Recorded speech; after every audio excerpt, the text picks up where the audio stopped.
UP के कई जिले भयंकर बाढ़ की चपेट में हैं। नदियां पूरे के पूरे शहरों को अपनी जद में लेने पर तुली दिख रही।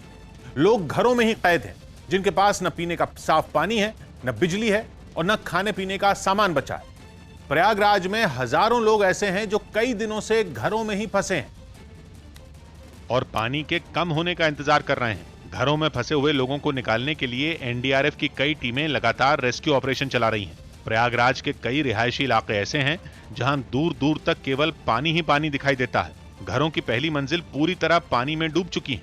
मजबूर लोग घरों की छतों पर या ऊपर की मंजिल की बालकनी में बैठकर केवल हालात को देख रहे हैं। एनडीआरएफ की टीमें ऐसे इलाकों में घूम रही हैं और फंसे हुए लोगों की तलाश कर रही हैं। जिसको निकलना है वो निकल जाए, अपना जरूरी सामान छोड़ के आप वहाँ से इशारा करिए, हम वहीं आ जाएंगे आपको लेने के लिए। कई लोग तो ऐसे हैं जो कई दिनों से फंसे हैं, लेकिन अपना आशियाना छोड़ने को तैयार नहीं है। पानी बढ़ेगा, अभी पानी बढ़ेगा, तो अगर निकलना है तो आ जाए। इन इलाकों के लिए मुसीबत केवल पानी नहीं है। पानी तो घरों में भरा ही है, लेकिन बिजली भी काटी जा चुकी है। पीने के पानी से लेकर खाने के सामान तक की किल्लत है। इसीलिए एनडीआरएफ की टीमें कुछ लोगों को बड़ा सहारा दिख रही हैं। आराम से रुके रुके, एक एक करके आइए, जल्दीबाजी मत करिए। काफी देर तक इलाके में घूमकर एनडीआरएफ के जवान न केवल फंसे हुए लोगों का हाल पूछते हैं, बल्कि पानी के स्तर की निगरानी भी करते हैं ताकि अफसरों को सही रिपोर्ट दी जा सके। इसके अलावा बाढ़ से बेहाल इलाकों में अपना फोन नंबर भी देते हैं ताकि मुसीबत के वक्त उनको बुलाया जा सके। होती है तो आप कॉल कर सकते हैं अगर ज्यादा पानी पड़ेगा तो। प्रयागराज में कितनी आबादी बाढ़ में फंसी है इसका आंकड़ा तो नहीं है, लेकिन ऐसे इलाकों की गिनती दर्जन से ज्यादा है जहां लोगों के घरों में नदियां दाखिल हो चुकी हैं।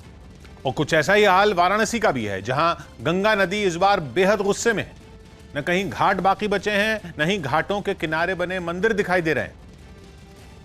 इसके बावजूद न तो गंगा के प्रति लोगों की आस्था कम हुई है और न ही गंगा आरती बंद हुई है। गंगा शहर की सड़कों तक पहुंची है तो सड़क पर खड़े होकर ही गंगा आरती शुरू कर दी गई।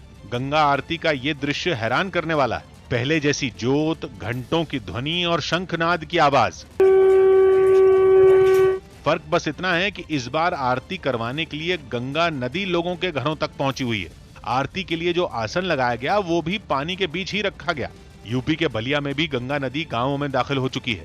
दर्जनों गांव बेहाल हैं। इमारतें 10 फीट से भी ज्यादा ऊंचाई तक पानी में डूबी हैं।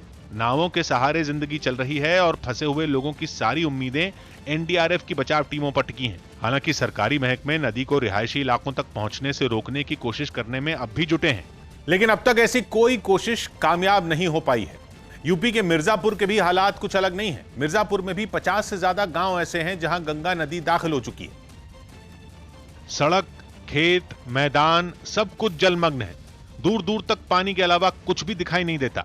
कई इमारतें तो ऐसी हैं जिनकी बस छत ही पानी के ऊपर दिख रही है। गांव के गांव पानी में डूब चुके हैं, जहां न बिजली है न खाने का सामान है। इसीलिए लोगों को सुरक्षित ठिकानों पर भी पहुंचाया जा चुका है। नुकसान का तो अभी तक कोई सही अनुमान भी लगाया नहीं जा सका है। इनकी जो गाँव की संख्या है वो निश्चित नहीं है, लेकिन हमारे 50 से अधिक गाँव ऐसे हैं जो अभी प्रभावित हो। हालांकि कुछ लोग अब भी अपने घर और सामान की देखभाल करने के लिए बाढ़ के बीच ही रुके हुए हैं। हालात ये हैं कि गांव का शमशान घाट तक पानी में डूब चुका है, जहां लोग जीवन की अंतिम यात्रा के लिए पहुंचते हैं। और बाढ़ का संकट यूपी के लिए बड़ा इसलिए है क्योंकि अब राज्य का करीब आधा हिस्सा बाढ़ से बेहाल हो चुका है। यूपी का पूर्वांचल तो पहले से ही बाढ़ की मार झेल रहा था। अब बुंदेलखंड के भी कई जिले बाढ़ की चपेट में हैं, जिनमें बांदा, चित्रकूट, हमीरपुर और जालौन शामिल हैं। इन जिलों के सैकड़ों गांव टापू में बदल चुके हैं। राज्य में गंगा और यमुना के अलावा बेतवा, चंबल, केन, मंदाकिनी, वर्दहा और घाघरी समेत कई नदियों का जलस्तर खतरे के निशान से ऊपर है।